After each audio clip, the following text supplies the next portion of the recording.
तीत का सच पता लगने के बाद सुमन हो गई नाराज, छोड़कर चली गई घर।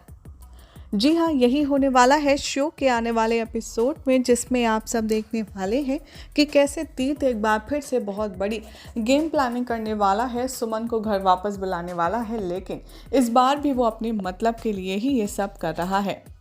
आप देख रहे हैं सीरियल स्यापा, जहाँ पे मिलती है शो से जुड़ी शानदार खबरें। अगर आपने चैनल को सब्सक्राइब नहीं किया है तो फटाफट से सब्सक्राइब कर लीजिए, नोटिफिकेशन बेल भी प्रेस कर लीजिए सो दैट आप कोई भी जानकारी मिस ना करने पाए। टीवी सीरियल सुमन इंदौरी के आने वाले एपिसोड में आप सब देखने वाले हैं कि होगा काफ़ी ज़्यादा बड़ा खुलासा।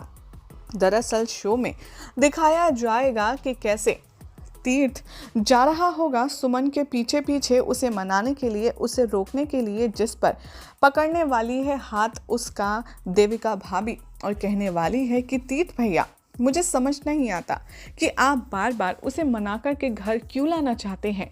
अब जब वो चली गई है तो उसे जाने क्यों नहीं देते, आखिर क्यों आप उसे मना कर के घर वापस लाने पर तुले हुए हैं। तभी यहाँ पर देविका का हाथ झटकते हुए कहता है तीर्थ कि देविका भाभी, जब आपके दिमाग में कोई बात नहीं घुसती है तो आप अननेसेसरी उस बात को समझने का जोर मत डाला कीजिए। आप जानना चाहती हैं कि मैं सुमन जी को वापस मनाने क्यों जा रहा हूँ। पापा, मैं सुमन जी से कोई प्यार नहीं करता, लेकिन कुछ टाइम में फंडिंग ऑफिसर्स आने वाले हैं जो कि हमारे घर के हर एक सदस्य, मतलब हर एक सदस्य से मिलना चाहते हैं। अब ऐसे में जब सुमन जी यहाँ नहीं होंगी तो सवाल होंगे या नहीं, सवाल उठेंगे या नहीं, बताइए आप। क्या ये सब मैंने जो इतनी मेहनत की थी अपने पार्टी ऑफिस के लिए, वो मैं ऐसे ही जाया होने दूँ? इसीलिए मुझे सुमन जी को हर हाल में मना कर के वापस लाना ही होगा, उसके लिए चाहे मुझे उनके हाथ ही क्यों ना जोड़ने पड़े। इस बात को सुनकर के यहाँ पर सुमन की सासू माँ भी ये कहने पर मजबूर हो जाती है कि अगर किसी ने भी आज रोका मेरे बेटे को तो वो मुझसे बात करेगा, क्योंकि अब मैं नहीं चाहती कि मेरे बेटे का और भी ज़्यादा घर बर्बाद हो।